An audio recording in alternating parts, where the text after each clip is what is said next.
Hi guys, this is Cobra Tom. And then I'm Lily. And we are here to do the Steel Raven FSS figure subscription service. Steel Raven. In a minute, I will talk about how we met Adam Riches at JoeCon.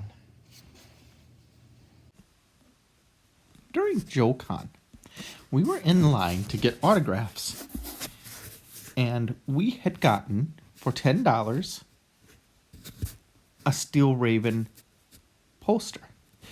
And while we were getting it signed, he was telling a real cool story about how he came up with the design of the character. And the person that he based it off of was his own sister. So that's really cool that a real person, which often happens, but a real person got to be the inspiration for an action figure and a character for a TV show. And I like that he used his sister. That's kind of cool, keeping family ties in, the process of making a character. So I thought that was really neat of him. So this is Steel Raven that I met at JoeCon. She was just walking around, so I asked if we could get a picture with her. And first we just took a picture, and she was a really nice person. She was dressed a lot like Steel Raven, more than other people were, but I mean, still really good.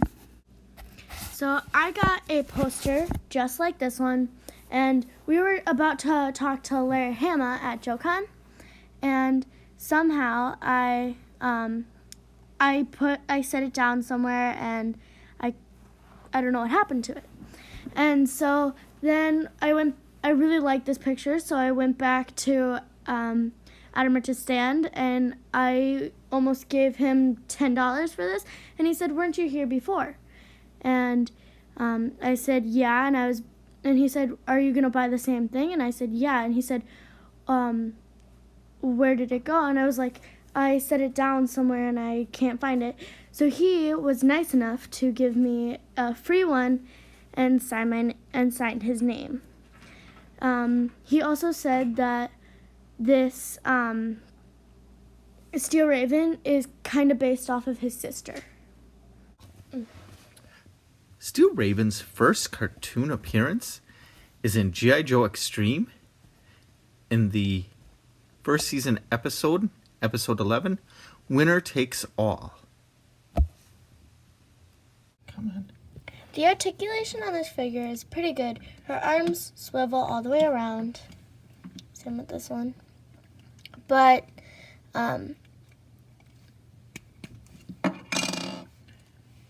yes, they do bend, but not very well because of her cloak.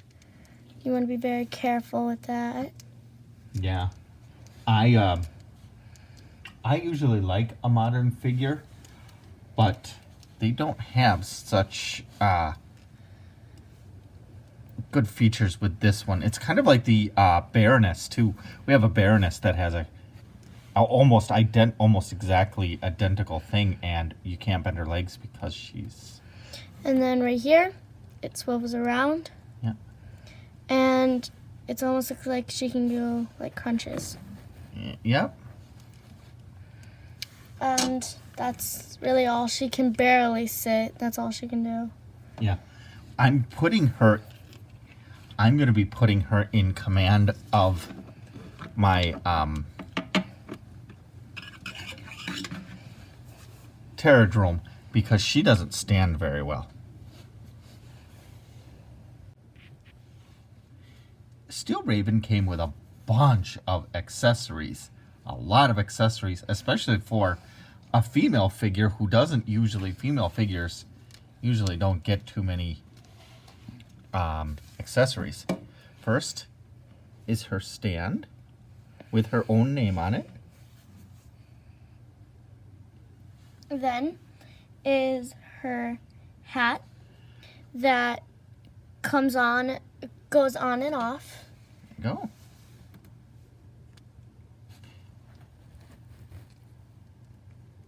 If it wants to. If it wants to. Sometimes it's... Stir it. There we go. Very good. Very nice.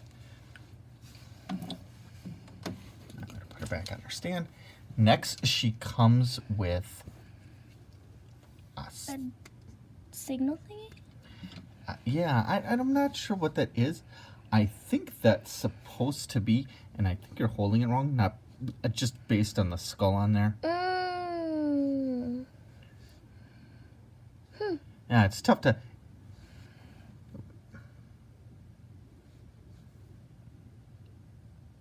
See, there's a skull on there showing kind of an up and down, and it looks like in the, in the 90s, she was a part of Scar. You gotta put it down. Oh, it just looks like an alien that way. It kind of does. And those were like devices to call each other on. That's probably supposed to be Iron Skull.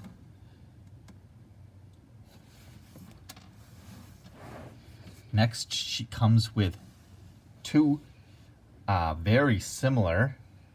Weird-looking guns. Weird-looking guns. Yeah, they're exactly the same. Handguns with scope on them, I suppose. I think that's what that top piece is. Yeah, it's... Oops. And then, this... Here, why don't you hold that for me, please? What I assume is a machine gun. It's got the scope on top, the ammo clip, the handhold with the trigger. I do not know what kind of gun that is, but it does kind of look like this British gun. I say kind of because just the way it's shaped. But when we were looking for this gun, because we couldn't find our gun at first, I had somehow, for some reason, I almost never do this, set the accessories aside. I had her in a bag, the whole works. Well, when she was trying to find it, she found an AKA-47 from Snow Serpent, and I think that I can see how you would get that mixed up. It's colors just similar, the grips, it's got a curve and stuff. So I do see how you could get that mistaken. Which one's which? Which one's which? Which one did she come with? So, it's very cool. The one thing I have is, with these kinds of guns, the foregrip makes it really difficult to put it into her hand. I can't even, now maybe my hands are too big, but I can't even get her to hold that gun. So, I don't like that accessory for her. This pegs into her hand fairly nicely. Well, if I'd actually put it in her hand. Sorry. Maybe I am putting it in the wrong hand. I had it in her hand one night, going, wow, that is really cool. Oh, I just had it. I think I had it in the wrong hand, because it's going in this one. This one's much more cupped. So let's see if I can do it again. Yeah, and there she is.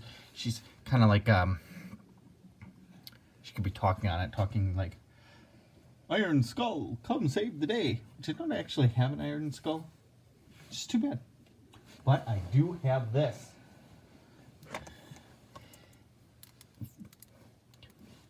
This is the Iron Skull from the original line, and look how much bigger he is.